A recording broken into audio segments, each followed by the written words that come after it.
ሰላም ውድ የቲክቶክ ቻናል ተከታዮች በዛሬው ቪዲዮ ስልካችን ባትሪ የሚፈጁትን ሁለት ሴቲንጎችን አሳያችኋለሁ።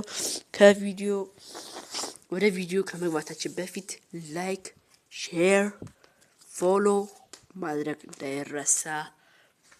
የስልካችንን ባትሪ የሚፈጁ ሴቲንጎችን እናጠፋለን፣ የሚቆጥቡልን ደግሞ እናበራለን። ቀጥታ ወደ ቪዲዮ ወስዳችኋለሁ። ከላይ ዝቅ እንዳደረጋችሁ ሴቲንግ ምልክቷን እሷን እንነካለን። ቀጥታ ወደ ሴቲንግ የሚያስገባችሁ ከዛ ትንሽ ዝቅ ካደረጋችሁ በኋላ ዲስፕሌይ እንነካለን።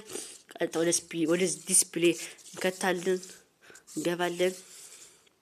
ከዛ ብሬንስ ሌቭል፣ ድራክዜም፣ ናይት ላይት፣ ዊች ባላንስ፣ አድቫንስድ ብሬንስ እኔ የመረጥኩት ከሁለቱ አንዱ ስለሆነ ድራክዜምን ኦን እናደርጋለን። ብዙዎቻችሁ እንዳደነግጡ፣ ምክንያቱም ስክሪናችሁን ወደ ጥቁርነት አይቀይርም፣ ባትሪያችሁ የሚበላችሁ ነው። ከዛችሁ ወጣ እንዳልን ትንሽ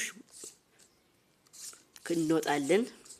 ትንሽ ከፍ ካደረግን በኋላ ባትሪ የምትሏን እንነካለን። ትንሽ ዝቅ እንዳደረግን ደግሞ ባትሪ ሳይቨር ምትሏን እንገባለን። ከዛ ሴት ሹደር ምትሏን እንነካለን። ብዙዎቻችሁ የምትሸወዱት እች ላይ ነው። እች ላይ ባትሪ ሳይቨር እንዲበራላችሁ የምትፈልጉ ሰዎች እናንተ ከምታበሩ ይልቅ በሴንሰር ማኬት እንዲበራላችሁ ያደርጋል። ይህ ማለትም ይሄንን እንትን ባትሪያችሁ 30% ሲሞላ ሴቭ ያደርግላችኋል። እንወጣለን። ይሄ ይመስላል የዛሬው ቪዲዮ። በዚህ ያበቃል። ለቻናል አዲስ ለሆናችሁ ላይክ፣ ሼር፣ ሰብስክራይብ ማድረግ እንዳትረሱ። ብዙ ነገር ንገሩኝ፣ አመጣላችኋለሁ።